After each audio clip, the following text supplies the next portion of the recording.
ഉടമ്പടി എടുക്കുന്നത് എൻ്റെ അനിയത്തിയാണ്. അവൾ ഉടമ്പടി വെച്ചത് പ്രകാരമാണ് അവൾ നേഴ്സാണ്, ഞാനും നേഴ്സാണ്. അപ്പോൾ ഉടമ്പടി വെച്ച പ്രകാരമാണ് അവൾക്ക് സൗദിക്ക് പോകാൻ റെഡിയായതും എല്ലാം ശരിയായതും. അവൾ 2019 ഉടമ്പടി എടുക്കുന്നത്.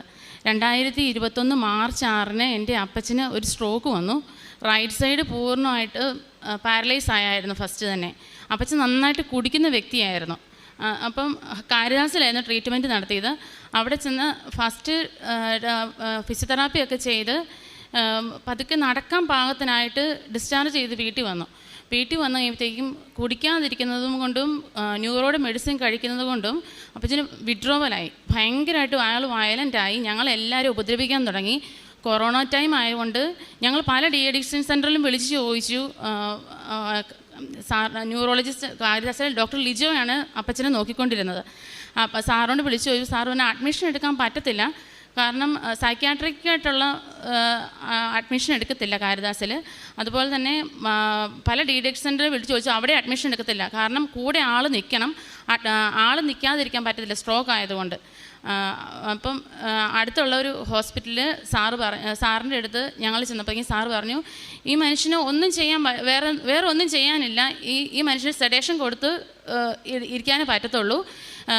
എല്ലാം ടാബ്ലറ്റ് തന്നു വിടാം, സെഡേഷനുള്ള ടാബ്ലറ്റ് തന്നു വിടാം, വിഡ്രോവലുള്ള മെഡിസിൻ തന്നു വിടാം, വീട്ടിൽ ചെന്ന് കൊടുത്താൽ മതിയെന്ന് പറഞ്ഞു. വീട്ടിൽ വന്ന് കൊടുത്തു. ആദ്യം അപ്പച്ചൻ കഴിക്കുകയില്ലായിരുന്നു. എന്നിട്ട് ഞങ്ങൾ കാപ്പിക്കകത്ത് കലക്കി കൊടുത്തു. പിന്നെ അപ്പച്ചൻ സെഡേഷൻ. അപ്പോൾ സാറ് പറഞ്ഞായിരുന്നു, ആൾ കിടക്കുന്നിടത്ത് കിടന്ന് തന്നെ എല്ലാം ചെയ്തോട്ടെ, ഒരു കുഴപ്പമില്ല, പുള്ളീനെ ഉണർത്താൻ പോകണ്ടെന്ന് പറഞ്ഞു. അതുപോലെ വയലൻ്റ് ആയിരുന്നു. ഞങ്ങളൊക്കെ പിടിച്ച് അടിക്കാനും കൊല്ലാനൊക്കെ വരുന്ന രീതിയിലായിരുന്നു. എന്നിട്ട് അപ്പച്ചനെ എന്നിട്ട് വിഡ്രോവലിൻ്റെ മെഡിസിൻ ഹൈ ഡോസ് മെഡിസിനാണ് കൊടുത്തുകൊണ്ടിരുന്നത്. അപ്പോൾ ഞാൻ സാറിന് ന്യൂറോളജിസ്റ്റിനെ പോയി കണ്ടപ്പോൾ സാറ് പറഞ്ഞു, ഇത്രയും ഹൈ ഡോസ് കൊടുക്കണ്ട, എന്ത് സംഭവിക്കാം ഇത്രയും ഹൈ ഡോസ് കൊടുത്തിട്ടുണ്ടെങ്കിൽ. പക്ഷേ ഇച്ചിരി ഡോസ് കുറച്ചാൽ അപ്പച്ചന് ഭയങ്കര വയലൻറ്റുമാണ്, ഒരു രക്ഷയില്ല. അപ്പോൾ സാറ് പറഞ്ഞു, എന്നിട്ട് ഞാൻ ഡോസ് കുറച്ചു. ഒരാഴ്ച അങ്ങനെ പോയി കഴിയുമ്പോഴത്തേക്കും അപ്പച്ചന് വിഡ്രോവലിൻ്റെ മെഡിസിൻ റിയാക്ഷനായി വീണ്ടും സ്ട്രോക്കായി. അപ്പച്ചൻ ഫുള്ള് പാരലൈസ്ഡായിപ്പോയി. അനക്കവും ഇല്ല, ഒന്നുമില്ലാത്ത രീതിയിലായിപ്പോയി. വിളിച്ചാൽ മൂളും. അപ്പച്ചന് കഴുത്തൊക്കെ കോച്ചി, കയ്യും കോച്ചി, ഒരു വള്ളത്തിൻ്റെ ഷേപ്പായിപ്പോയി അപ്പച്ചൻ. കാലെ തൊട്ടാൽ മോള് പൊങ്ങി വരും, തല തൊട്ടാൽ താഴെ ഇങ്ങനെ പൊങ്ങി, അങ്ങനെ ഒരു ഷേപ്പിലായി വന്ന ഒരു ഞരക്കം മാത്രമേ ഉണ്ടായിരുന്നുള്ളൂ. സാറ് പറഞ്ഞു, നീ ഒന്നും ചെയ്യാനില്ല വ്യക്തിക്കെന്നും സാറും പറഞ്ഞു. അപ്പം അനിയത്തി വളരെ വിഷമിച്ച് സൗദിയിൽ നിന്ന് കൃപാസനത്തിലോട്ട് വിളിച്ചു. അപ്പം വിളിച്ചപ്പോഴത്തേക്കും ഫോൺ എടുത്ത വ്യക്തി പറഞ്ഞു, ഒരു ദിവസം ഒരു സമയം തന്നു, രാത്രിയിൽ 12 മണിയൊക്കെ ആകുമ്പോഴത്തേക്കും ഈ ബൈബിൾ ഭാഗം വായിക്ക് കൊന്ത ചൊല്ലി പ്രാർത്ഥനയിലായിരിക്കാൻ പറഞ്ഞു, അമ്മ ഇടപെടുമെന്ന് പറഞ്ഞു. എന്നിട്ട് അപ്പോൾ എൻ്റെ അമ്മ എന്നോട് അത് പറഞ്ഞപ്പോഴത്തേക്കും ഞാൻ പറഞ്ഞു, അമ്മ പ്രാർത്ഥിച്ചു. എനിക്ക് 3 പിള്ളേരുണ്ട്, ആ പിള്ളേരെയും കയറ്റി കിടത്തി ഞാനും കയറി കിടന്നു. അമ്മ മാത്രം ഇരുന്ന് എല്ലാം വാതിലും ജനലെല്ലാം അടച്ച് നല്ല ഇതായിട്ടിരുന്നേ. അമ്മ ഇരുന്ന് ബൈബിൾ വായിക്കുക. ഞങ്ങളുടെ ഡൈനിങ് ഹാളിൽ രൂപക്കൂടിന് മുകളിൽ ഇരുന്ന് അമ്മ ബൈബിൾ വായിക്കുക. അമ്മ പറഞ്ഞു, ഞങ്ങളുടെ ഡ്രോയിങ് റൂമിൽ ഫ്രണ്ട് ഡോറിന് സൈഡ് ഒരു വോൾ ഫുള്ള് ജനലാണ്. ആ ജനലിൻ്റെ സൈഡിൽ നിന്ന് ഭയങ്കരമായിട്ട് പ്രകാശം വരുവാന്ന് പറഞ്ഞു. അപ്പം ഇത് ലൈറ്റെല്ലാം നിർത്തിയതാണല്ലോ, പിന്നെ എവിടുന്ന് ഈ പ്രകാശം വരുന്നതെന്ന് ഓർത്ത് അമ്മ നോക്കിയപ്പോഴത്തേക്കും ആ ജനലിൻ്റെ കർട്ട മാറ്റി ഇത്രയും ഭാഗം, ഈ കൃപാസന അമ്മയുടെ ഈ മുഖത്തിൻ്റെ ഇത്രയും ഭാഗം കണ്ടെന്ന് പറഞ്ഞമ്മ. അമ്മേനെ നോക്കി ചിരിച്ചുകൊണ്ടിരിക്കുവാന്ന് പറഞ്ഞു.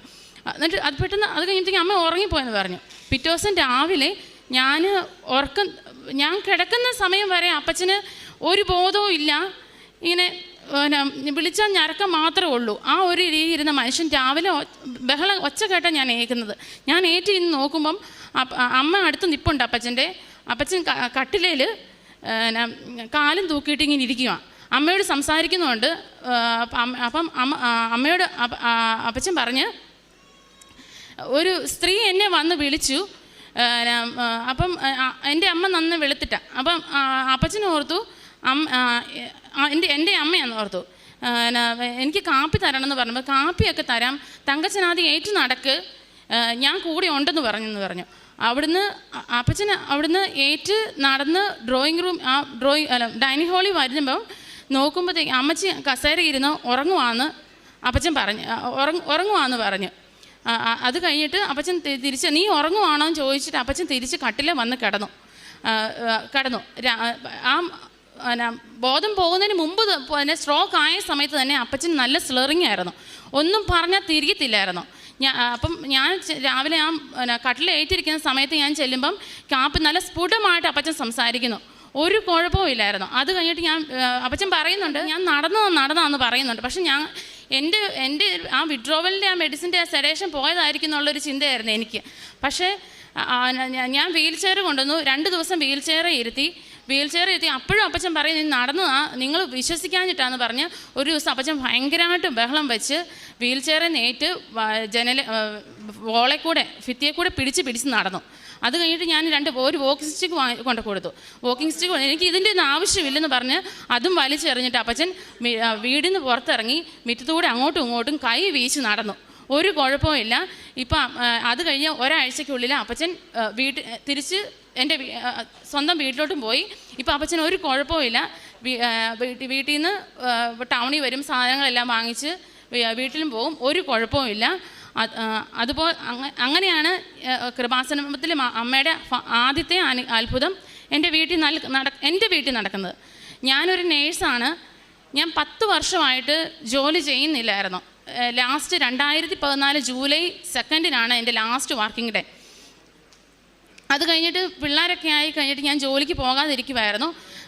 ഈ അപ്പച്ചൻ ഇങ്ങനെ നടന്നു കഴിഞ്ഞിട്ട് ആ അത്ഭുതം നടന്നു കഴിഞ്ഞിട്ട് ഞാനൊരു ധ്യാനം കൂടാൻ പോയപ്പം അവിടെ കൗൺസിലിംഗ് എന്നപ്പോഴത്തേക്കും ഞാനിങ്ങനെ പ്രൊഫഷൻ്റെ കാര്യമൊക്കെ പറഞ്ഞപ്പോഴത്തേക്കും ആ ബ്രദർ എന്നോട് പറഞ്ഞു നിനക്ക് ഗ്യാപ്പിൻ്റെ സർട്ടിഫിക്കറ്റൊക്കെ കർത്താവ് തരും, നീ പേടിക്കണ്ട എന്ന് പറഞ്ഞു. അപ്പം ഞാൻ ഇറങ്ങാനായിട്ട് ഞാനിങ്ങനെ അവിടെ നിന്ന് ഇറങ്ങി വരാൻ തുടങ്ങിയപ്പോഴത്തേക്കും ഞാൻ ഡോറിൻ്റെ അടുത്ത് എത്തിയപ്പോഴത്തേക്കും ബ്രദർ പറഞ്ഞു നീ കൃപാസനത്തിൽ ഉടമ്പടി എടുത്തിട്ടുണ്ടോ എന്ന് ചോദിച്ചു. ഞാനിങ്ങനെ ഇറങ്ങാൻ പുറകെന്ന് ചോദിച്ചു. അപ്പം ഞാൻ പറഞ്ഞു ഞാൻ അതിനു മുമ്പ് ഓൺലൈനായിട്ട് ഉടമ്പടി എടുത്തായിരുന്നു, പക്ഷേ കാരുണ്യപ്രവർത്തികൾ ചെയ്യുമോ അങ്ങനത്തെ ഒരു സീരിയസ്നെസ് കൊടുത്തിട്ടില്ല. ഒരു ഓൺലൈൻ ഉടമ്പടി എടുത്തെന്നല്ലാതെ ഒരു സീരിയസ്നെസ് ഞാൻ കൊടുത്തില്ലായിരുന്നു. അപ്പം ഞാൻ ബ്രദറിനോട് പറഞ്ഞു ഞാനിങ്ങനെ ഓൺലൈൻ എടുത്തായിരുന്നു. ഓക്കെ എന്ന് പറഞ്ഞിട്ട് ഞാനിങ്ങനെ ഇറങ്ങിപ്പോന്നു. ഞാനത് കഴിഞ്ഞിട്ട് ധ്യാനം കഴിഞ്ഞ് വീട്ടിൽ വന്ന് ഫോൺ എടുത്ത് നോക്കുമ്പം എൻ്റെ ഓൺലൈൻ ഉടമ്പടിയുടെ എടുത്ത് നോക്കുമ്പോൾ അതിനകത്ത് കിടക്കുന്ന വിൽ അപ്രൂവ്ഡ് സൂണാണ്. എൻ്റെ ഉടമ്പടി അതുവരെ അപ്രൂവ് ആയിട്ടില്ല. അപ്പം ഞാൻ എൻ്റെ അനിയത്തിയോട് പറഞ്ഞു നീതു ഞാനിങ്ങനെ ഓൺലൈൻ ഉടമ്പടി എടുത്താൽ ബില്ല് അപ്രൂവ്ഡ് സൂണാണ് കിടക്കുന്നത്, ഞാൻ എന്നെ ചെയ്യേണ്ട. അപ്പോൾ അവൾ പറഞ്ഞു ഇത്രയും അടുത്തല്ലേ നിശ്ചയ്ക്ക് പോയി എടുക്കാവുന്ന തീർത്ഥാനോട് ഉടമ്പടി എടുക്കാവുന്നതല്ലേ ഉള്ളൂ, നിശ്ചയം അവിടെ പോയി തീർത്ഥാനോട് ഉടമ്പടി എടുക്കുന്ന നിശ്ചയം അമ്മ കൂടെ വരും എന്ന് പറഞ്ഞു. ഞാൻ അവിടുന്ന് നവംബർ 11 2022 ഞാൻ ഇവിടെ വന്ന് ഉടമ്പടി എടുക്കുന്നത്. ഉടമ്പടി എടുത്ത് കഴിഞ്ഞിട്ട് ഞാൻ OET പഠിക്കാൻ പോയി. പഠിക്കാൻ പോയി കഴിഞ്ഞിട്ട് OET ഞാൻ എക്സാം എഴുതി. അപ്പോഴത്തേക്കും ഭയങ്കര വിശ്വാസമില്ല എനിക്ക് OET കിട്ടും, അമ്മ എൻ്റെ കൂടെ ഉണ്ടെന്നുള്ള ഉറച്ച വിശ്വാസം എനിക്കുണ്ട്. ആദ്യത്തെ ഉടമ്പടിക്കാത്ത OET കിട്ടണം, ജോലി കിട്ടണം, അങ്ങനെ ചെറുതായിട്ടുള്ള വ്യക്തിപരമായ ആഗ്രഹങ്ങൾ മാത്രം ഞാൻ അതിനകത്ത് 6 നിയോഗം എഴുതിയിട്ടിട്ടുണ്ടായിരുന്നുള്ളൂ. അത് കഴിഞ്ഞിട്ട് അടുത്ത ഉടമ്പടി പുതുക്കാറായി. ആദ്യത്തെ ഉടമ്പടി പുതുക്കാൻ വന്നപ്പം ഞാൻ ആ നിയോഗം എല്ലാം മാറ്റി വെച്ചിട്ട് കർത്താവേ എന്നെ വിശദീകരിക്കണമേ, പരിശുദ്ധി അമ്മ എൻ്റെ കൂടെ നിന്ന് അങ്ങ് തിരുക്കുമാരനോട് എന്നെ ചേർത്ത് വെക്കണേ, എന്നെ ഒരു സുവിശേഷമാക്കി മാറ്റണേ. ഈശോനെ ഞാൻ ഏത് വ്യക്തിനെ കണ്ടാലും അവർക്ക് ഈശോനെ കൊടുക്കണം എന്നുള്ളൊരു ചിന്ത മാത്രമായി എനിക്ക്. അതുപോലെ തന്നെ എൻ്റെ മക്കളെ അനുഗ്രഹിക്കണം, എൻ്റെ കുടുംബത്തെ അനുഗ്രഹിക്കണം, അത് മാത്രം ഞാൻ നിയോഗം എഴുതിയിട്ടുണ്ടാകുന്നുള്ളൂ. പക്ഷേ അത് കഴിഞ്ഞിട്ട് ഞാൻ OET എക്സാം എഴുതി, പക്ഷേ ഫെയിലായിപ്പോയി, കിട്ടിയില്ല. പക്ഷേ എനിക്ക് ചെറുതായിട്ട് വിഷമമുള്ളത്, അങ്ങനെ തീർച്ചയായിട്ടും വിഷമം എനിക്ക് കിട്ടിയില്ലല്ലോ എന്നുള്ള പരാതിയൊന്നും പറയാൻ ഞാൻ പോയില്ല. അത് കഴിഞ്ഞിട്ട് ഞാൻ OET ഇനി എഴുതുന്നില്ല, വേറെ ഒന്ന് ട്രൈ ചെയ്യുന്നു. ഇത്ര എന്തെങ്കിലും ഗ്യാപ്പല്ല, ഞാനൊന്ന് എവിടെയെങ്കിലും ഹോസ്പിറ്റലിൽ കയറി നോക്കാം, പെട്ടെന്ന് ചെന്നിട്ടുണ്ടെങ്കിൽ എനിക്കൊന്നും അറിയാൻ പറ്റാത്ത അവസ്ഥയാണല്ലോ എന്നോർത്ത് ഞാൻ പല ഏജൻസിയിൽ പല ഹോസ്പിറ്റലിൽ ഞാൻ എൻ്റെ ബയോഡേറ്റ കൊടുത്തു. ആരും എൻ്റെ ബയോഡേറ്റ എടുക്കുകയില്ല.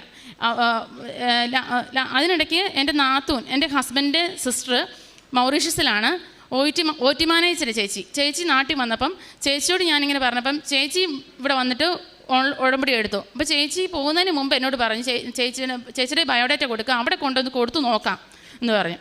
അവിടെ ചേച്ചി കൊടുത്തിട്ട് അവർ വിളിക്കാമെന്ന് പറഞ്ഞു. അത് കഴിഞ്ഞിട്ട് അതിനിടയ്ക്ക് ചേച്ചി എനിക്കൊരു ഫേസ്ബുക്കിൻ്റെ ഒരു അഡ്വർടൈസ്മെൻറ്റ് അയച്ചു തന്നു. മൗറീഷ്യസ് തന്നെയുള്ള ഒരു ഹോസ്പിറ്റലിലെ ഈ മെയിലിലോട്ട് നീ ഒന്ന് CV ഇട്ട് നോക്ക്, അറിയത്തില്ല, അടുത്തതായിട്ട് തുടങ്ങിയ ഒരു അധികമായിട്ടില്ല ഈ ഹോസ്പിറ്റൽ തുടങ്ങിയിട്ട്, നീ ഇന്ന് കൊടുത്തു നോക്കാൻ പറഞ്ഞു. ബയോഡേറ്റ അയച്ചിടാൻ പറഞ്ഞു. ഞാൻ അതും അയച്ചു. അതിനിടയ്ക്ക് ചേച്ചി CV കൊടുത്ത ഹോസ്പിറ്റലിലെ എന്നെ വിളിച്ചു. അവരെന്നോട് ഇൻ്റർവ്യൂ ചെയ്തു. ഒത്തിരി ക്വസ്റ്റ്യൻസ് എന്നോട് ചോദിച്ചു. എനിക്ക് അറിയാവുന്നതും അറിയാത്തതുമായിട്ട് ഒത്തിരി ക്വസ്റ്റ്യൻസ് എന്നോട്. 10 വർഷമായിട്ട് ഞാൻ ഈ ഫീൽഡിൽ നിന്നേ വിട്ട് നിൽക്കുക. എനിക്കൊന്നും അറിയത്തില്ല. അതിനിടയ്ക്ക് വെപ്രാളമായിപ്പോയി, ഒന്നും പറയാനും പറ്റാത്ത അവസ്ഥയായിപ്പോയി. അപ്പം അവരെന്നോട് പറഞ്ഞു, കുറേ കാര്യങ്ങളെല്ലാം പറഞ്ഞു കഴിഞ്ഞിട്ട് ഒരു റിപ്ലൈയും ഇല്ല അവരുടെ സൈഡിൽ നിന്ന്. അപ്പം ചേച്ചിയോട് ഞാൻ വിളിച്ചു. ചേച്ചിയോട് അവർ പറഞ്ഞു, ചേച്ചി അറിയുന്ന ആ ഹോസ്പിറ്റലിൽ നേഴ്സിംഗ് ഡയറക്ടറിനെ ചേച്ചി അറിയുന്ന ചേച്ചിയുടെ ഫ്രണ്ടാണ്. ചേച്ചിയോട് ചോദിച്ചപ്പോൾ പറഞ്ഞു പെർഫോമൻസും തീരെ കുറവായിരുന്നു, കൂടാതെ ഇത്ര 10 വർഷം ഗ്യാപ്പ് അവർക്ക് ഒട്ടും ആക്സെപ്റ്റ് ചെയ്യാൻ പറ്റത്തില്ലെന്ന് പറഞ്ഞു. അങ്ങനെ ഇരുന്നപ്പോഴത്തേക്കും മൗറീഷ്യസിന് തന്നെ വേറൊരു ഏജൻറ്റ് വഴി നോക്കാമെന്ന് കരുതി ആ ഏജൻറ്റിൻ്റെ കൈ കൊടുത്തപ്പം ആ ഏജൻറ്റ് എന്നോട് പറഞ്ഞു, എൻ്റെ ചേച്ചി ഈ ബയോഡേറ്റ കൊണ്ടുവന്ന് ആരും സ്വീകരിക്കുകയില്ല, ഇത് റിജക്റ്റായി പോകത്തുള്ളൂ എന്ന് പറഞ്ഞു. അപ്പോഴത്തേക്കും പിന്നെ ജോലിക്കേ നോക്കണ്ടെന്നുള്ളൊരു ഇതായി. ഹസ്ബൻഡിനോട് പറഞ്ഞപ്പോൾ ഹസ്ബൻഡിനോട് ഞാൻ പറഞ്ഞു, ഇനി എന്നോട് ജോലിക്ക് പോകുന്ന കാര്യം എന്നോട് പറഞ്ഞേക്കരുത് കേട്ടോ എന്ന് പറഞ്ഞു. അങ്ങനെ പറഞ്ഞിരിക്കുന്നത് കഴിഞ്ഞ വെള്ളിയാഴ്ച അല്ല, 18-ാം തീയതി 19-ാം തീയതിയാണ് എൻ്റെ ഉടമ്പടി അടുത്ത 3ാമത്തെ പുതുക്കുന്നത്. അപ്പം പുതുക്കേണ്ട വരുന്നത്. അപ്പം ഞാൻ അന്ന് 18-ാം തീയതി രാത്രി 9:45 ആയപ്പോഴത്തേക്കും എനിക്കൊരു കോള് വന്നു. ഒരു മൊബൈൽ നമ്പറിൽ നിന്നൊരു കോള് വന്നു. ഞാൻ കോൾ എടുത്തു. ഇത് ഇൻ്റർനാഷണൽ നമ്പറാണ്. അപ്പം ഞാൻ എടുത്ത് കഴിയുമ്പോഴത്തേക്ക് എന്നോട് പറഞ്ഞു, ഞാൻ ഇന്ന ഹോസ്പിറ്റലിലെ CNO ആണ്, ഞാൻ നിന്നെ ഇൻ്റർവ്യൂ ചെയ്യാൻ വിളിച്ചതാണ്, നിനക്ക് സമയമുണ്ടോ എന്ന് ചോദിച്ചു. ഞാൻ പറഞ്ഞു ഓക്കെ സമയമുണ്ട്, കുഴപ്പമില്ലെന്ന് പറഞ്ഞു. അവരെന്നോട് ചോദിച്ചു, നീ ഏത് ഡിപ്പാർട്ട്മെൻറ്റിലാണ് വർക്ക് ചെയ്തേ? ഞാൻ പറഞ്ഞു CTVS ICUവിലാണ് ഞാൻ വർക്ക് ചെയ്തേ. നീ ഏതൊക്കെ പേഷ്യൻസിനെ നോക്കിയിട്ടുണ്ട്? ഞാൻ പറഞ്ഞു എല്ലാ കാർഡിയക് പേഷ്യൻസിനെയും ഞാൻ നോക്കിയിട്ടുണ്ട്, എല്ലാ കാർഡിയക് സർജറി പേഷ്യൻസിനെയും ഞാൻ നോക്കിയിട്ടുണ്ടെന്ന് പറഞ്ഞു. അങ്ങനെ ചോദിച്ചു, നിൻ്റെ ലാസ്റ്റ് വർക്കിംഗ് ഡേ എന്നാ? വേറെ ഒരു ക്വസ്റ്റ്യൻ അവരെന്നോട് ചോദിക്കുന്നില്ല. ഈ കുറച്ച് കാര്യം മാത്രമേ എന്നോട് ചോദിക്കുന്നുള്ളൂ. ഒരു പ്രൊഫഷണലായിട്ടുള്ള ക്വസ്റ്റ്യൻസ് ഒന്നും അവരെന്നോട് ചോദിച്ചില്ല. അവരെന്നോട് ചോദിച്ചു, നിൻ്റെ ലാസ്റ്റ് വർക്കിംഗ് ഡേ എന്നാ? ഞാൻ പറഞ്ഞു July 2, 2014. പക്ഷേ ആ ഒരു എക്സ്പീരിയൻസ് സർട്ടിഫിക്കറ്റ് ഒന്നും എൻ്റെ കയ്യിലില്ല. എൻ്റെ 2010 വരെയുള്ള എക്സ്പീരിയൻസ് സർട്ടിഫിക്കറ്റേ ഉള്ളൂ. വേറെ ഞാൻ അത് കഴിഞ്ഞ് 3 വർഷം ഞാൻ ജോലി ചെയ്തിട്ടുണ്ട്. പക്ഷേ അതിൻ്റെ ഒന്നും എക്സ്പീരിയൻസ് സർട്ടിഫിക്കറ്റ് എൻ്റെ കയ്യിലില്ല. സത്യം ഉള്ള കാര്യം ഞാൻ പറഞ്ഞു. അപ്പോഴത്തേക്കും അവരെന്നോട് ചോദിച്ചു, എന്തുകൊണ്ടാണ് നീ വർക്ക് ചെയ്യാതിരുന്നേ? പിന്നെ കല്യാണം കഴിഞ്ഞിട്ട് ആയി കഴിഞ്ഞപ്പോഴത്തേക്കും എനിക്ക് പോകാൻ പറ്റിയില്ല എന്ന് ഞാൻ പറഞ്ഞു. അപ്പോൾ എൻ്റെ കയ്യിൽ ഇല്ലാത്ത കാര്യങ്ങളെല്ലാം ഞാൻ അവരോട് പറഞ്ഞുകൊണ്ടിരിക്കുന്നതിനിടയ്ക്ക് അവരെടുത്ത് എന്നോട് ചോദിക്കുക, നിനക്ക് September 1 ഇവിടെ ജോയിൻ ചെയ്യാൻ പറ്റുമോ എന്ന് ചോദിച്ചു. ഒരു നിമിഷം ഞാൻ ഫ്രീസായിപ്പോയി, എന്നെ പറയേണ്ടതെന്ന് അറിയത്തില്ലെന്നായിപ്പോയി. ഞാൻ പറഞ്ഞു, പിന്നെ ഞാൻ ഓർത്ത് ഇത് സത്യമാണോ, ഇത് ഒരു പേഴ്സണൽ നമ്പറിൽ നിന്ന് എനിക്ക് കോൾ വരുന്നേ, ഇത് ഉള്ളതാണോ? ഇപ്പോഴത്തെ ഇതെല്ലാം തട്ടിപ്പ് നടക്കുന്നതുകൊണ്ട് എനിക്കും പേടിയായി. ഞാൻ പറഞ്ഞു, എൻ്റെ ഹസ്ബൻഡിനോടൊന്ന് പറയണം, അല്ലാണ്ട് എനിക്കൊന്നും തീരുമാനമെടുക്കാൻ പറ്റില്ലെന്ന് പറഞ്ഞു. നീ ഓക്കെ, ഇതെൻ്റെ പേഴ്സണൽ നമ്പറാണ്, നിനക്ക് ഓക്കെ ആണെന്നുണ്ടെങ്കിൽ നീ എൻ്റെ ഈ നമ്പറിൽ വിളിച്ച് അറിയിച്ചാൽ മതി. മണ്ടേക്ക് മുമ്പ് എന്നെ വിളിച്ചറിയിക്കണം, അതുവരെയുള്ള സമയം നിനക്കുണ്ട്, വിളിച്ചറിയിക്കണം എന്ന് പറഞ്ഞു. ഞാൻ പറഞ്ഞു അരമണിക്കൂറിനുള്ളിൽ ഞാൻ വിളിച്ച് പറയാമെന്ന് പറഞ്ഞു. ഞാൻ അപ്പം തന്നെ നാത്തൂനെ വിളിച്ചു. അപ്പോഴത്തെ ചേച്ചി പറഞ്ഞു, എടി ആ നമ്പർ എനിക്ക് സെൻഡ് ചെയ്തതാണ്, നമ്പരും സെൻഡ് ചെയ്തതാണ്, അവളുടെ പേര് പറയാൻ പറഞ്ഞു. അപ്പം ഞാൻ മാഡത്തിൻ്റെ പേര് പറഞ്ഞു, നമ്പരും സെൻഡ് ചെയ്തതിന് നീ ഒന്നുകൊണ്ട് പേടിക്കണ്ട, ഇത് അവിടെ നിന്നുള്ള ഹോസ്പിറ്റൽ, അവിടുത്തെ CNO ആണ്, നേഴ്സിംഗ് ഡയറക്ടറാണ്, നീ അത് കണ്ണും പൂട്ടി അങ്ങ് സമ്മതിച്ചോളാൻ പറഞ്ഞു. ഞാൻ അപ്പം തന്നെ അവരെ വിളിച്ചു. റിങ് പോയതേ ഉള്ളൂ. ആ മാഡം എടുത്തിട്ട് എന്നോട് പറഞ്ഞു, എന്താ തീരുമാനം എന്നോട് ചോദിച്ചു. ഇംഗ്ലീഷിലാണ് എല്ലാം സംസാരിക്കുന്നത്. അപ്പോൾ എന്നോട് ഞാൻ പറഞ്ഞു എനിക്ക് റെഡി, ഓക്കെ ആണ് മാഡം എന്ന് പറഞ്ഞു. അങ്ങനെയാണെങ്കിൽ തിങ്കളാഴ്ച ഞാൻ HR-ൻ്റെ നിൻ്റെ ഫയൽ കൊടുത്തേക്കാം, അവർ വിളിച്ചോളും എന്ന് പറഞ്ഞു. അത് കഴിഞ്ഞിട്ട് തിങ്കളാഴ്ച കഴിഞ്ഞു, ചൊവ്വാഴ്ചയായി ഒരു റെസ്പോണ്ട് ഇല്ല. ബുധനാഴ്ച ആയപ്പോഴത്തേക്കും ഞാൻ ഈ മാഡത്തിന് പേഴ്സണൽ എന്നെ വിളിച്ച നമ്പറിൽ ഞാൻ വാട്സപ്പിൽ മെസ്സേജ് ചെയ്തു, എന്നെ ആരും ഇതുവരെ കോൺടാക്റ്റ് ചെയ്തില്ല, ഞാൻ എന്ത് ചെയ്യണമെന്ന്. അപ്പോൾ മാഡം എനിക്ക് റിപ്ലൈ ചെയ്തു, I am working on it എന്ന് പറഞ്ഞുകൊണ്ട്. അത് കഴിഞ്ഞിട്ട് വെള്ളിയാഴ്ച അത് കഴിഞ്ഞിട്ട് ഒരു റിപ്ലൈ ഒന്നും ഇല്ലാതിരുന്നപ്പോഴത്തേക്കും ഇപ്പം September ഫസ്റ്റിന് അധികം ആകാൻ സമയമില്ല. അപ്പോൾ എന്തൊക്കെ പേപ്പർ വർക്ക് ചെയ്യണം, എന്ത് ചെയ്യണം എന്നൊന്നും എനിക്കറിയത്തില്ല. അതിനിടയ്ക്ക് എൻ്റെ പിള്ളേരെ എവിടെയെങ്കിലും എനിക്ക് ഇത് കിട്ടുകയാണെങ്കിൽ എനിക്ക് എൻ്റെ ഫാമിലി ഫുള്ള് കൊണ്ടുപോകാനും എനിക്ക് പറ്റും. എനിക്ക് എൻ്റെ ഫാമിലിയോട് കൂടി ചേർന്ന് ഒന്നിച്ച് ജോലി ചെയ്യാൻ പറ്റുകയും ചെയ്യും. അപ്പോൾ അതിനുള്ള കാര്യങ്ങളെല്ലാം നോക്കുകയും ചെയ്യണം. എന്ത് ചെയ്യണമെന്ന് എനിക്ക് അറിയാൻ പറ്റില്ല. അതുകൊണ്ട് അവർക്ക് വീണ്ടും ഞാൻ മെസ്സേജ് വിട്ടു, എന്താണ് ഞാൻ ചെയ്യേണ്ടത്, എനിക്കിതുവരെ ആരും കോൺടാക്ട് ചെയ്തില്ലല്ലോ എന്ന് പറഞ്ഞു. അങ്ങനെ ഇരുന്ന് പറഞ്ഞിരുന്നപ്പോഴത്തേക്കും ഇന്നലെ സൺഡേ രാവിലെ ഞാൻ ഈ കുർബാനയ്ക്ക് പോയിട്ട് വന്നു കഴിഞ്ഞിട്ട് ഞാൻ അടുത്തൊരു കടയിൽ കയറിയായിരുന്നു. അപ്പോൾ ആ കടയിലെ ചേച്ചിയോട് ഈ കാര്യങ്ങളെല്ലാം ഞാൻ ഇങ്ങനെ എൻ്റെ അപ്പച്ചന് സംഭവിച്ച അത്ഭുതവും അതുപോലെ എനിക്ക് പരിശുദ്ധ അമ്മ വഴി കിട്ടിയ എല്ലാ ഇതും എന്നോട് ഈശോയോട് ചേർന്ന് എനിക്കറിയാൻ പാടില്ല. എനിക്ക് ഈശോയോട് എത്രയ്ക്ക് സ്നേഹമാണ് എനിക്കിപ്പം, എനിക്ക് പറഞ്ഞറിയിക്കാൻ അറിയത്തില്ല. അപ്പോൾ അതിങ്ങനെ പറഞ്ഞ് ഞാൻ വീട്ടിൽ വന്ന് വൈകുന്നേരം ആയപ്പോഴത്തേക്കും ഞാൻ പിള്ളേരെയും കൂട്ടി പുറത്ത് പോയായിരുന്നു. തിരിച്ചു വരുന്ന വഴിക്ക് എനിക്ക് കോള് വന്നു, ചേച്ചിയുടെ കോള് വന്നു, നിനക്ക് മെയിൽ വന്നില്ലേ, ഓഫർ ലെറ്ററിൻ്റെ മെയിൽ വന്നില്ലേ, ഇതുവരെ ഒന്നും നീ റിപ്ലൈ ചെയ്തില്ലേന്ന് ചോദിച്ചുകൊണ്ട് വന്നു. ഞാൻ പറഞ്ഞു എനിക്ക് മെയിൽ വന്നില്ലല്ലേ ചേച്ചി, ഞാൻ പുറത്ത് പിള്ളേരെ കൊണ്ട് ഔട്ടിങ്ങിന് വന്നതാന്ന് പറഞ്ഞപ്പോഴത്തേക്കും ചേച്ചി പറഞ്ഞു നിൻ്റെ മെയിലെടുത്ത് പെട്ടെന്ന് നോക്ക്, മെയിൽ കാണും, ഇല്ലെങ്കിൽ സ്പാമിൽ നോക്കാൻ പറഞ്ഞു. അപ്പോൾ ഞാൻ എടുത്ത് നോക്കി, അപ്പോഴൊന്നും സ്പാമിലും ഇല്ല, ഒരിടത്തുമില്ല. അത് കഴിഞ്ഞിട്ട് ഞാൻ വീട്ടിൽ വന്ന് കയറി ഇരുന്ന് ഉടനെ ഞാൻ വീണ്ടും മെയിൽ ചെക്ക് ചെയ്തിരുന്ന് ഫുള്ള് മെയിൽ ചെക്ക് ചെയ്ത് ആ നോക്കുന്ന സമയത്തിൽ എനിക്ക് മെയിൽ വന്നു. ഞാൻ അന്ന് മാഡം എനിക്ക് ഇൻ്റർവ്യൂ ചെയ്തപ്പം എന്നോട് ഓഫർ ലെറ്ററിനകത്ത് ഉള്ള എല്ലാ അലവൻസും എല്ലാ കാര്യങ്ങളും എന്നോട് ഓഫർ ലെറ്റർ അന്ന് മാഡം ഇൻ്റർവ്യൂവിന് വിളിച്ചപ്പം എന്നോട് ചോദിച്ചായിരുന്നു നിനക്ക് എത്ര സാലറി നീ എക്സ്പെക്റ്റ് ചെയ്യുന്നത്, നിനക്ക് എത്ര വേണ്ടെന്ന് ചോദിച്ചു. അപ്പം ഞാൻ പറഞ്ഞു എനിക്കറിയത്തില്ല, അവിടുത്തെ സാലറിയുടെ കാര്യങ്ങളൊന്നും എനിക്കറിയത്തില്ല. പക്ഷേ എനിക്ക് ഇത്രയും ഗ്യാപ്പും ഉണ്ട്, ഞാൻ ഉണ്ടെന്നും പറയുന്നില്ല. എന്നാലും എൻ്റെ ഒരു എക്സ്പെക്റ്റേഷനിൽ ഇത്ര സാലറി തീരെ കുറച്ചൊന്നല്ല എന്നാൽ ഒരുമാതിരി എനിക്ക് കിട്ടാവുന്ന ഏറ്റവും നല്ല സാലറിയാണ് ഞാനവിടെ പറഞ്ഞത്. ഞാൻ എന്താണോ അവിടെ പറഞ്ഞത് അതിലുപരിയായിട്ട് കൂടുതലായിട്ട് അവരെനിക്ക് ഓഫർ ലെറ്റർ തന്നേക്കുന്നത്. അപ്പോൾ ഞാൻ പറഞ്ഞു അപ്പം തന്നെ വിത്തിൻ 24 hours ചെയ്യണമെന്ന് പറഞ്ഞ് റിപ്ലൈ കൊടുക്കണമെന്ന് പറഞ്ഞു ഓഫർ ലെറ്ററിന്. ഞാൻ അപ്പം തന്നെ റിപ്ലൈ കൊടുത്തു, മെയിൽ അയച്ചു അവർക്ക്. ഇന്നലെ അവിടെ മൗറീഷ്യസിൽ സാറ്റർഡേ സൺഡേ HR ലീവാണ്, HR ഓഫാണ്, ലീവാണ്. ഇതെനിക്ക് ഇന്നലെ മെയിൽ വന്നത് രാത്രി 7 മണിക്കാണ്. ആ സമയത്തും എനിക്ക് വേണ്ടി അവിടെ ഇരുന്ന് അമ്മ വർക്ക് ചെയ്യുന്നുള്ളതാണ് ഞാൻ വിശ്വസിക്കുന്നത്. പരിശുദ്ധ അമ്മ തന്നെയാണ് എനിക്ക് അതവിടെ ചെയ്തു തന്നത്. ഇന്ന് രാവിലെ ഞാനിവിടെ വന്ന് ഉടമ്പടി, എൻ്റെ 3ാമത്തെ പുതുക്കലായിരുന്നു, ഉടമ്പടി പുതുക്കി താഴെ വന്ന് കഴിഞ്ഞപ്പോഴേക്കും എനിക്ക് അവർ വീണ്ടും മെയിൽ അയച്ചേക്കുന്നു, നിനക്ക് അക്കോമഡേഷൻ എവിടെയാണ് ശരിയാക്കേണ്ടത്, നിനക്ക് 1 September തന്നെ ഞാൻ ടിക്കറ്റ് അയച്ചു തന്നേക്കാം, ഏത് എയർപോർട്ടിൽ നിന്നാണ് നീ വരുന്നത്, ഏത് എയർപോർട്ടിൽ നിന്ന് വേണം നീ കയറാനായിട്ട്, നിനക്ക് ഏത് എയർപോർട്ടിൽ നിന്ന് വേണം ടിക്കറ്റ് എടുക്കാമെന്ന് പറഞ്ഞുകൊണ്ട് എനിക്ക് അവർ മെയിൽ അയച്ചേക്കുന്നു. ഇനി വീട്ടിൽ ചെന്നിട്ട് എനിക്ക് കൊച്ചിൻ എയർപോർട്ടിൽ നിന്ന് തന്നെ വേണമെന്ന് എനിക്ക് പറയണം. അത് September 1 തന്നെ എനിക്ക് പോകാൻ പറ്റും. ഞാൻ 3rd ഉടമ്പടി എടുക്കാൻ വന്ന സെക്കൻഡ് ഉടമ്പടി പുതുക്കാൻ വന്ന സമയത്ത് ഞാൻ പരിശുദ്ധ അമ്മയോട് പറഞ്ഞായിരുന്നു എവിടെയെങ്കിലും പോകാൻ ശരിയായ തന്നെ എൻ്റെ കയ്യിൽ കാശൊന്നുമില്ല, എനിക്ക് മുടക്കാനായിട്ട് കാശൊന്നുമില്ല, അല്ലെ കടം വാങ്ങിക്കണം, ലോൺ എടുക്കണം, എല്ലാം എൻ്റെ 1 രൂപ പോലും ഇല്ല അമ്മേ, എന്നെ 1 രൂപ പോലും ഇല്ലാതെ എന്നെ കൊണ്ടുപോകണമെന്ന് ഞാൻ അമ്മയോട് അന്ന് ഇവിടെ വന്നിരുന്ന് കൊന്ത ചൊല്ലി ഞാൻ അമ്മയോട് പറഞ്ഞതാണ്. അതുപോലെ തന്നെ എൻ്റെ കയ്യിൽ നിന്ന് 1 രൂപ പോലും ചിലവില്ലാതെയാണ് ഞാനിപ്പോൾ പോകുന്നത്. സർവീസ് ചാർജ് ആയിട്ടോ ഒന്നുമായിട്ടോ ടിക്കറ്റായിട്ടോ ഒന്നുമായിട്ടോ എല്ലാ ബെനിഫിറ്റ്സോടും കൂടിയാണ് പോകുന്നത്. 3 മാസം കഴിയുമ്പം എനിക്ക് എൻ്റെ മക്കളെയും എൻ്റെ ഫാമിലിയെയും എനിക്ക് അവിടെ കൊണ്ടുപോകാം, വർക്ക് ചെയ്യാം.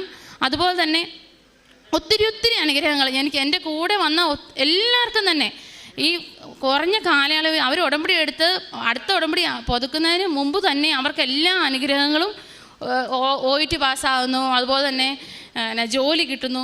അതുപോലെ തന്നെ 14 വർഷമായിട്ട് എൻ്റെ ഒരു സീനിയർ ചേച്ചിയാണ്, 14 വർഷമായിട്ട് ചേച്ചിക്ക് പിള്ളേരില്ലായിരുന്നു കല്യാണം കഴിഞ്ഞിട്ട്. അപ്പം ഡിസംബർ 24-ാം തീയതി ഞാൻ ചേച്ചിയെയും കൂട്ടി ഇവിടെ വന്നു. അത് കഴിഞ്ഞിട്ട് ഞാൻ OIT പഠിക്കാൻ പോയ ഒരു കോളേജിലായിരുന്നു പോയത്. അപ്പോൾ അവിടെ ഹോസ്റ്റലിലായിരുന്ന സമയത്താണ് ചേച്ചി എന്നെ ഫെബ്രുവരി വിളിച്ചിട്ട് പറഞ്ഞു, എടി എനിക്ക് വിശേഷമുണ്ട് കേട്ടോ, അന്ന് ഉടമ്പടി എടുത്ത് വന്ന് പിറ്റേ മാസം തന്നെ ആയതായിരുന്നു, അറിഞ്ഞില്ല. അപ്പോൾ 2 മാസം വളർച്ച ഇതുണ്ട്, പ്രഗ്നൻസി ഉണ്ടെന്ന് പറഞ്ഞു. ചേച്ചി ഈ ഓഗസ്റ്റ് 25-ന് ഒരു ആരോഗ്യവതിയായ ഒരു പെൺകുഞ്ഞിന് ജന്മം നൽകി. അതും പരിശുദ്ധ അമ്മ തന്നെ കൊടുത്തതാണ്. പിന്നെ ഞാൻ എപ്പോൾ പ്രാർത്ഥിക്കാനിരുന്നാലും, ഇപ്പം ഈ രാവിലെ ഉടമ്പടി പുതുക്കാൻ ചെന്നിരുന്നപ്പോഴും എനിക്ക് ഭയങ്കരമായിട്ട് മുല്ലപ്പൂവിൻ്റെ സുഗന്ധമാണ്. മുല്ലപ്പൂ തന്നെയല്ല, ആദ്യം എനിക്ക് വന്ന സുഗന്ധം എന്ന് വെച്ചാൽ ബ്രൈഡൽ മുല്ലയുടെ മണമില്ലേ, ഭയങ്കര തീക്ഷ്ണമായ സുഗന്ധമാണത്. അതാണ്. അപ്പം ഞാൻ എപ്പോൾ കൊന്ത ചൊല്ലായിരുന്നാലും ആരോടെങ്കിലും മാതാവിൻ്റെ കാര്യം, ഈശോയുടെ കാര്യം, ഈശോ എനിക്ക് ചെയ്തു തന്നെ, ഈശോനെ ചേർത്ത് പിടിക്കുന്ന കാര്യം പറയുമ്പോൾ തന്നെ എനിക്ക് ഈ സുഗന്ധാഭിഷേകം വരും. അതുപോലെ തന്നെ എന്നെ ഭയങ്കരമായിട്ടും കുളിരും. പ്രത്യേകിച്ച് അപ്പച്ചന് സംഭവിച്ച അത്ഭുതം പറയുമ്പോൾ തന്നെ എനിക്ക് കുളിർന്നിട്ട് എന്നെ പിടിക്കുമ്പോൾ തന്നെ ഒരു വൈബ്രേഷനുണ്ട്. അത് പലരും എന്നോട് പറഞ്ഞിട്ടുണ്ട്, എൻ്റെ കൂട്ടുകാരെന്നോട് പറഞ്ഞിട്ടുണ്ട്. ഞാൻ ഈ അത്ഭുതങ്ങളും എനിക്ക് സംഭവിച്ച കാര്യങ്ങളും പറയും, ആരോടെങ്കിലും ഷെയർ ചെയ്യുവാണെങ്കിൽ അവരെന്നെ തൊടുവോ, അല്ലെങ്കിൽ ഞാൻ അവരോടെങ്കിൽ തൊടുവോ, എന്ത് ചെയ്തിട്ട് എൻ്റെ ശരീരത്തിൽ നിന്ന് കറണ്ട് വരുന്ന പോലെ തന്നെ തോന്നായിട്ട് പറയാറുണ്ട്. എനിക്ക് അതുപോലെ തന്നെ വചനം, എന്നെ പിടിച്ചു നിർത്തിയ വചനം ജെറമിയ 29:11, നിന്നെക്കുറിച്ചുള്ള പദ്ധതി എൻ്റെ മനസ്സിലുണ്ട്, അത് നിന്റെ നാശത്തിനല്ല ക്ഷേമത്തിനുള്ള പദ്ധതിയാണ്, നിനക്ക് ശുഭമായ ഭാവിയും പ്രത്യാശയും നൽകുന്ന പദ്ധതിയാണത്. എനിക്ക് എപ്പോൾ ഇങ്ങനെ വിഷമം തോന്നുന്ന സന്ദർഭങ്ങളിലെല്ലാം ഞാൻ ഈ വചനം ഉറക്കെ പറയുമായിരുന്നു. അതുപോലെ ആ സമയത്ത് തന്നെ പരിശുദ്ധ അമ്മയോടും പറയും, അമ്മയുടെ ഉദരത്തിലല്ലേ പരിശുദ്ധ ഈശോ വചനമായിട്ട് ഉത്ഭവിച്ച്, വചനം തന്നെ എന്നെ അനുഗ്രഹിക്കണേ, വചനത്താൽ എന്നെ നിറയ്ക്കണേ എന്ന് പറഞ്ഞ് പ്രാർത്ഥിക്കുമായിരുന്നു. അതുപോലെ തന്നെ ബൈബിൾ വായിക്കാൻ എടുക്കുമ്പോൾ തന്നെ എനിക്ക് പലപ്പോഴും മുല്ലപ്പൂവിൻ്റെ സുഗന്ധം വരാറുണ്ട്. അതുപോലെ ഈശോനെക്കുറിച്ചോ മാതാവിനെക്കുറിച്ചോ ആരോടെങ്കിലും സംസാരിക്കുമ്പോൾ എനിക്കറിയാൻ പാടില്ല, എനിക്ക് ഭയങ്കര സന്തോഷമാണ്, പിന്നെ നിർത്താൻ പറ്റത്തില്ല, അതുപോലെ ഞാൻ പറഞ്ഞുകൊണ്ടിരിക്കും. അങ്ങനെ അതുപോലെ ഒത്തിരി അനുഗ്രഹം കിട്ടിയിട്ടുണ്ട്.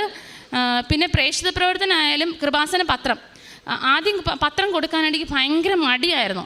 ആദ്യത്തെ ഇതെന്തിനാ ഒരു കെട്ട് പത്രം തന്നു വിടുന്നതെന്നൊക്കെ ആയിരുന്ന ചിന്തയായിരുന്നു എനിക്ക്. അത് കഴിഞ്ഞിട്ട് ആദ്യത്തെ പ്രാവശ്യം പത്രം മുഴുവൻ ഉടമ്പടി ചെയ്ത് തീർക്കണമല്ലോ എന്നുള്ള ഒരു ഇതിലായിരുന്നു ഞാൻ പത്രം കൊടുത്തത്. പിന്നത്തെ ഉടമ്പടി പുതുക്കലിൻ്റെ നിയോഗം എഴുതിവിടെ എന്നെ വിശദീകരിക്കണമെന്ന് എഴുതിയിട്ട് ആ സമയം മുതൽ എനിക്കറിയാൻ പാടില്ല, എനിക്ക് കിട്ടിയ അത്ഭുതങ്ങളും വീട്ടിൽ നടന്ന സംഭവങ്ങളും എല്ലാം ഞാൻ പറഞ്ഞ് ആണ് ഒരാളെ പത്രം ഏൽപ്പിക്കുന്നത്. അന്ന് തിരുവല്ലയിലായിരുന്ന സമയത്ത്, അത് OITക്ക് പഠിച്ചുകൊണ്ടിരുന്ന സമയത്ത് ഞാൻ കോളേജിൽ നിന്ന് ഇറങ്ങി പുഷ്പഗിരി ഹോസ്പിറ്റലിൽ കൂടെ ഫുള്ള് കറങ്ങി അവിടെ എല്ലാ രോഗികൾക്കും കൊടുത്തു. അത് കഴിഞ്ഞ് ആ റോഡിൽ കൂടെ മുഴുവൻ നടന്ന ആ ബസ് സ്റ്റാൻഡ് ഫുള്ള് തീർത്തു. അതിൻ്റെ കൂടെ ഒരു കുട്ടി ഉണ്ടായിരുന്നു, എൻ്റെ കൂടെ പഠിക്കുന്ന കൊച്ചും ഉണ്ടായിരുന്നു, അവളും ഉടമ്പടി എടുത്തായിരുന്നു. അവളും നടന്ന് ഓരോരുത്തരോടും പറഞ്ഞ് കൊടുക്കാനുള്ള അനുഗ്രഹം കിട്ടി. ഇപ്പോഴും ആയാലും അതെ, പത്രം വാങ്ങിച്ചിട്ട് കൊണ്ട് കൊടുത്ത്. അതുപോലെ തന്നെ എൻ്റെ ഒരു കൂട്ടുകാരിക്ക് സിംഗപ്പൂരാണ് അവൾ OIT പാസ്സാകാനായിട്ട് കൊടുത്തു. അപ്പോൾ അവൾ എന്നോട് പറഞ്ഞു, നിഷ എനിക്കൊരു ഇംഗ്ലീഷ് പത്രം അയച്ചു തരാൻ പറ്റുമോ, എനിക്കിവിടെ കൊടുക്കാനായിട്ടാണ് എന്ന് പറഞ്ഞു. ഞാനത് വാങ്ങിച്ചുകൊണ്ട് ഇവിടുന്ന് പത്രം വാങ്ങിച്ച് ഞാൻ വീട്ടിൽ കൊണ്ട് വെച്ചു. പക്ഷെ അയക്കാനുള്ള ഓരോരോ തടസ്സങ്ങൾ, എനിക്ക് സമയം കിട്ടുന്നുമില്ല. അത് കഴിഞ്ഞിട്ട് അവൾ തന്നെ പറഞ്ഞു, എനിക്ക് എൻ്റെ റിസൾട്ട് ഇതൊരു ഔട്ടായിട്ടില്ലടി, എൻ്റെ ഹോൾഡ് ചെയ്ത് വെച്ചിരിക്കുകയാണ്,